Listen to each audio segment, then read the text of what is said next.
Welcome back to the channel. All right, it's time for the February update to the best champions to rank, like to make your deck like a general deck, right? Like each meta is different. We're back to having 2 metas in a season. It is more enjoyable that way in my opinion, so I'm happy about that. But ideally what you want to be doing if you're interested in Battlegrounds is you want to be ranking up in general. Like look at where your account might use some help. If you want to be, have a better deck for Battlegrounds, rank up according to that. And then when the actual meta comes, you can decide, maybe you do 1 or 2 smaller rank ups, something like that. You're not having to like completely reform your whole account. It's something to be kept in mind for your general default metas. Myself, the Illuminati, went through the spreadsheet wizards. You can see the legend up there on the right. And then remember, this is linked in the description. And Misty K will be making the screenshot size put up on my Blue Sky account. Give me a follow there. It's a really fun place. We're having a good time building a following there as well. We're going to go over all the promotions, the demotions, the thoughts, the new champions, that sort of thing. Quick promo for some awesome t-shirts celebrating the anniversary of the MCoC Illuminati. And then I'll see you on the other side for the dual threats in the tier above all. Right. A quick aside for me, we are celebrating the 50th anniversary of the general tier list. So much, honestly, blood, sweat, tears, time, effort, energy, knowledge shared by myself. The full Illuminati. I mean, guys like DLL have been with me since like literally day 1 of that whole thing, working on it, trying to get information out to you and having a lot of fun with you all while we do it. Celebrating it. I love my t-shirts, right? I've got the Moon Knight inspired one, the Loki inspired one. And then this one, I actually went out, I commissioned Cat Murdoch to get some original art for the MCoC Illuminati and for the Spreadsheet Wizards. She even made them worthy of t-shirts. Like the graphics she had to put into it. They're phenomenal. They're amazing. I can't wait to get them myself. I wear these all the time on stream and videos. And yes, if you've ever seen me out in the wild, I enjoy wearing these shirts because they're that good. It's a high premium quality cotton blend material and from none other than Mr. B. So the link for this will be in the description. The cost for them, they are $35. Again, though, Cat Murdoch, original art, and high quality cotton. If you buy both, use the promo code Vega 583, which will save you $10 off. If you buy both in the same size, we'll leave this up for the month of February. Help us celebrate, have a good time. And when we at meetups, make sure you wear your shirt. So it'll be a lot of fun. I know I'll be wearing them. All right, let's get back to the rest of the video. All right, we're obviously going to talk about the champions that are red. They're also going to have the microphone right next to them. And then when we do the screenshot or when this gets taken down, I will remove the red and put them to their class color.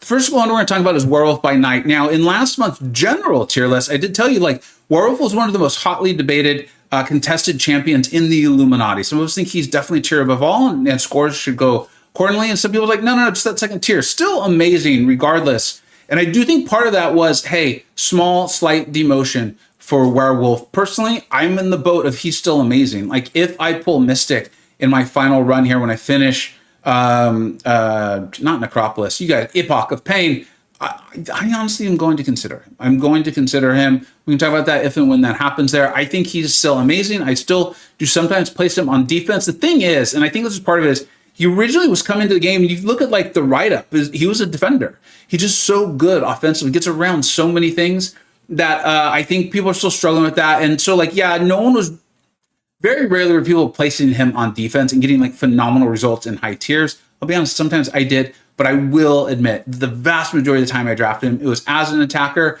And as it becomes more specialized, as these harder defenders are coming out, asking for very specific counters, enchanters and things like that, I can see why maybe in some opinions mine, especially for our really high tier players, they think a small demotion, and I think that's fine. A 9 is still a phenomenal score. Not a lot of 9s running around out there. As we move on to skill, we have our first promotion. We talked about this, and this was December, and there was so much going on in December, right? We had the full anniversary, and Kabam was just like dropping new champions into our laps, and then at C2P, we had only been able to test the 6 stars. I did the video on him, though, and Black Panther Civil War, and I was like, I'm even beating Photons? This guy's pretty ridiculous. Turns out, if no one's immune to the damage source, and it can't be modified in a negative way, might really be good. Really simple, or simple is not. I don't want to make him sound easy to play, but it's a very direct play style. It's very like, you get here, you do this, they die. And he also can be a punishing defender. He really can. More offensive leaning, though. This feels a little bit like Werewolf by Night. Maybe a slightly better defender, but some of that could just be to newness. He's great. He's awesome. For those of you who always ask this sort of question, and I get it, I understand why you asked that. That's why I'm answering it, is you do really want him at high stick. It's going to be extremely helpful to you as you move up higher and higher in battleground tiers. to have him at a very high sig because it gets him into what he's supposed to do a lot faster. You can see Mutant and Tech have not changed. Move on to Cosmic, and we have a slight demotion for Hercules. We're continuing to revamp the general tier list and continue to get the best possible advice on the spreadsheet that could happen. And we're continuing to improve with it. And one of those is going to be is letting people know who are coming up in the game or have just gotten 6-star Hercules, or maybe like they're trying to figure that out because they're not quite fully at the end game. Dude, Hercules is still phenomenal and amazing. One of the small places where you're feeling that hurt is in high tier Battlegrounds, right? Not a lot of 6-stars running around out there. So we're putting Hercules at a 9, showing still phenomenal, still every once in a while makes one of our decks. Obviously can make the decks for players who do not have quite as mature or come up in the game. He's a phenomenal, amazing champion. Let's not be ridiculous here. The other one is Medusa, another phenomenal, amazing champion. Remember, she's got that true strike. People are using her to take off bullseyes. I was very honest in December. I was like, she's the one for me in that whole class of champions in that crystal or whatever the hell it was called, the gotcha box, I think it is. She's the one I most wanted. If I got her awakened, she was going to rank 3, and she literally did. And if I pull Cosmic for Epoch, she will be in my consideration. Absolutely. Immense damage, the armor break, the armor shatter that is relatively quick to access. And then just hacking, slashing style. When you get the SIG going, you get the auto block, which definitely makes her dual threat. I remember calling that out, not just patting myself on the back. I'm making sure you know that I made a phenomenal call. No, obviously I'm making sure you know she can be a dual threat defender too. Without someone removing those Fury stacks, you can cause problems. I used that last season, finished in Mysterium 2, didn't even play the last week of the season. And Medusa was a champion that I would sometimes place on defense the last few seasons. So keep that in mind. Now let's look at the other 2 levels, or the Scorching tier, of dual threat. We're now into the Scorching tier of dual threat. Now remember, what this means is that these champions can still be great. There may be a little bit more meta dependent, or maybe your general account just isn't as mature. But if you play them well, or you strategize and place them well, they can achieve results that are just as good as the champions above. It's just, as your account grows and those sorts of things, those are a little bit more usable. The first one we're talking about, I want to quickly talk about Cheel, because if I get skill, she's one of my leading candidates for rank 4. I have a feeling, you may see her get promoted in that scenario because I'll have the evidence to back it up. Okay. And I'll take it to Illuminati and show them. The future Ant-Man, this is a slight demotion. This literally hurt all of us. BMcG was one of the first content creators out there showing how incredible future Ant-Man was. We saw it. Future Ant-Man is still amazing in questing. So if you're looking at this for just general rank up advice, make sure you tune into my general tier list. This is very much about Battlegrounds. This is a little bit about the 6-stars. Just struggling as you get to the highest tiers to punch up. We're starting to see 7-star rank 4s. 6-star aren't going to hang in. They just aren't, okay? He's still great, though, if you're coming up or you're not looking to play 6 months from now. You want to play now. Future Ant-Man's still phenomenal, a solid 8.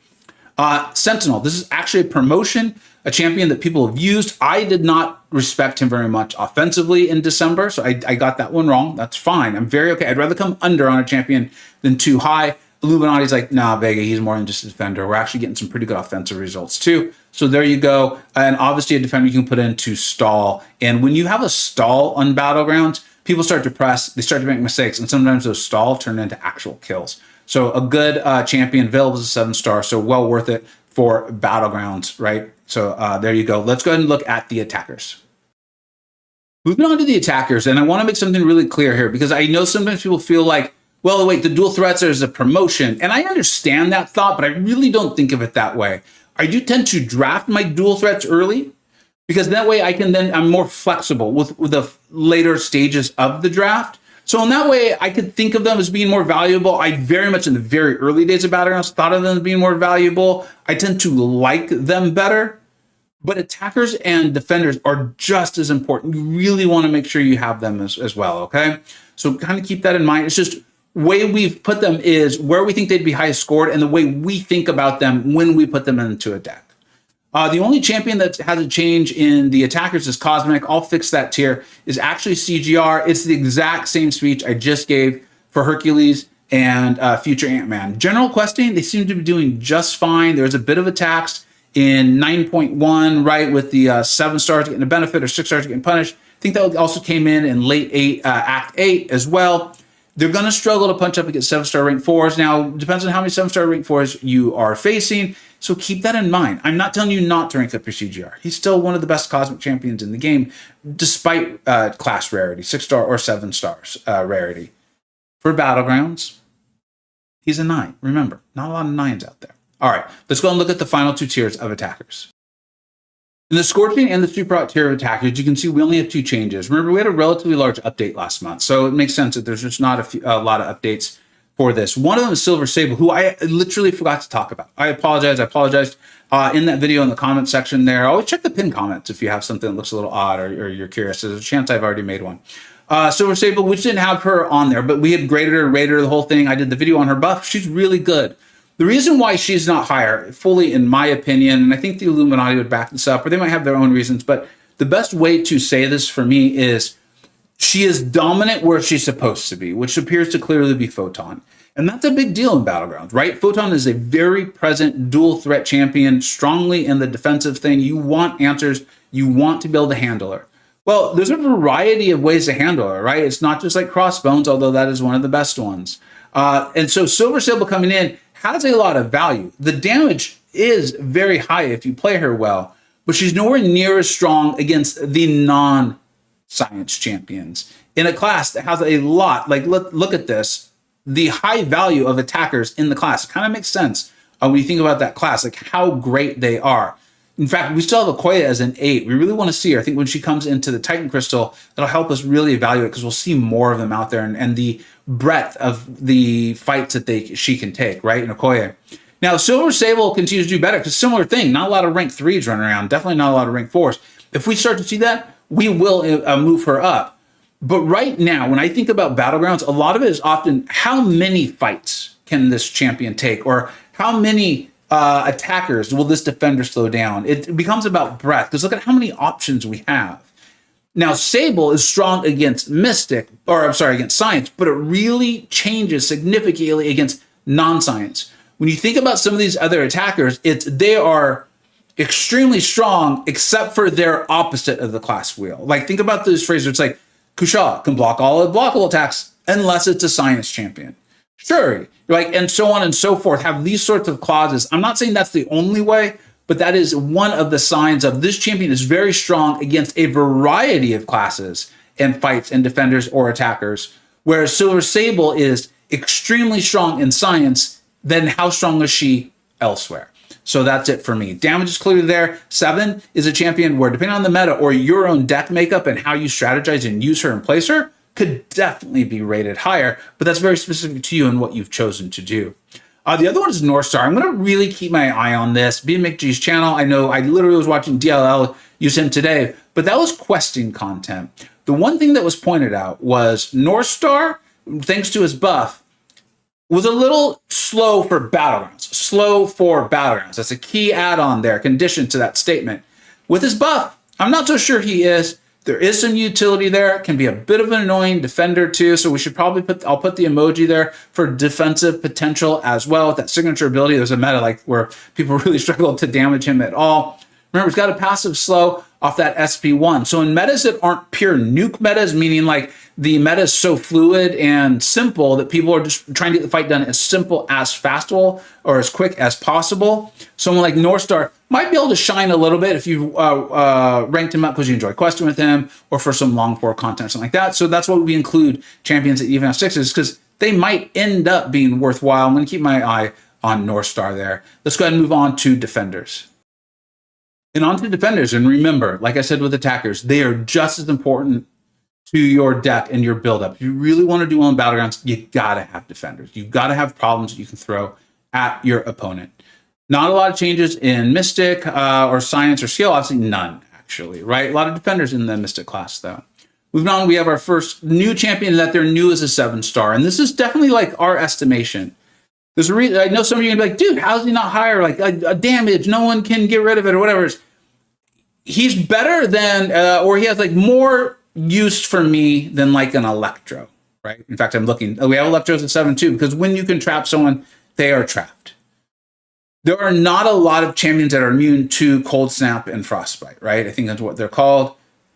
But there are more champions, and there are more champions that are in Battlegrounds decks, right? Think about even someone like Serpent. Now, the cool thing is, if someone's having to use their Serpent on offense to attack your Iceman, that's probably a trade you're A-okay with, right? So there's a chance that Iceman moves up. We really debated this one back and forth on, one, are they a dual threat? I personally think they're often going to be a little slow. I did the video on it. Yes, the damage is better as a 7-star. It is. Of course it is. It's the same thing we were talking about, why some of the 6-stars are starting to slowly fall off, all right? But the way his loop is, as defenders get more difficult, as node sets gets more difficult, I think his loop becomes a little bit difficult to move smoothly through, right? We talked about his flow, where I felt like you're often choosing between the evade counter or the building up of the frostbites, I think they're called, and then the larger SP2 that if it crits does tremendous damage. And that sort of thing will cause him to struggle in Battlegrounds fights offensively if you're going up against a person who has a good offensive option for the fight that's in front of them. All right. Now, as a defender, the only thing that really makes him tough is that signature ability. So you're wanting that really high where he starts the fight with, I think it's the cold snap debuff. But remember, there's no penalty for champions that can shrug it off. So he's even like weak to some of the skilled champions that can shrug it. And then, like I said, we got like Warlock. There are other champions, I just can't think off the top of my head, and I apologize, that are immune to it or can hurt it via resistances or things like that too. I'm not saying he's bad. We have him with the 7, so he's obviously good. You can do cool stuff with him. I just don't see him being worthy, definitely of a 9, and I think 8 is about as high as he's going to get. But if we see that it's better, if it's stronger, if it's better than I realize, we will definitely reflect that in the rankings. And then the new champion is Zola. And, Command clearly wanted this to be a new dominant problem defender in the game. I think they rated him a 5. They talked about him like that. He was completely packaged and like told this is going to be a new dominant defender. The thing with him was clearly like, are you going to be able to parry him? Because he's got the non-contact attacks. And you need to land your heavy. He was supposed to, my understanding was, his specials as heavy were going to be almost impossible to punish via your own heavy, and that it was thoroughly tested. Well, videos within days of him being released in the game with this pre-sale bundle of champions that can punish his heavy with their own heavy. So the whole idea that like he was only going to be, you could put him on stun immune nodes and he was going to be basically unkillable, flew out the window. Because if you can stun him, then you're going to be able to heavy him. And then now, if you don't even need to stun him, and there's champions who can relatively efficiently land their heavy, and those champions are common in Battlegrounds decks, he's not going to be a very good defender if that's his only thing. He was pretty good offensively. I tested him on stream. I see the power. I see it. It's good. Don't get me wrong. There's a lot to line up. And maybe through skilled play, you can minimize the potential AI problems that could come your way and make that not possible. But I don't think it's going to be something that you can say for certainty it's just not going to happen. This isn't like, think about our strongest attackers, right? This isn't going to be like Kate Bishop. You're just imposing your will upon the defender. It doesn't matter. You're getting your SP1 and you're frostbiting. So I think he's going to potentially have some offensive uses. Like I think I got a Bishop down very quickly. It was very fast for Battlegrounds, but then we did some other fights and the fight like took almost twice as long. Some of that may have been a little bit on the skill side because I was just learning him, and some of that I think was just him. I think the difference between his highs and his lows is going to be pretty extreme, and so his value is going to be on defense. And then if he's already got a variety of counters, and those counters are already in Battlegrounds decks, there's just only so high we're going to be able to put him. Again, I'd always rather be wrong on the low side than be wrong on the high side. I don't want you ranking up your, using your rank up resources, going out there being like, no, Vega and the Lunatic is a 10 out of 10. Then we find out they're really an 8. I'd rather say they're an 8 or a 7 than we find out they're really a 9 or a 10. As usual, let me know what we think we got right. Let me know what we think we got wrong. Make sure you turn into all the tier lists. Just kind of how it worked out well. This is the 50th anniversary of the general tier list. That's over 4 years of getting that information out and fine-tuning it month after month and month, having a lot of fun. This is awesome. Thank you so much for watching. As usual, let me know what you think you got right. Let me know what you think you got wrong. Take care.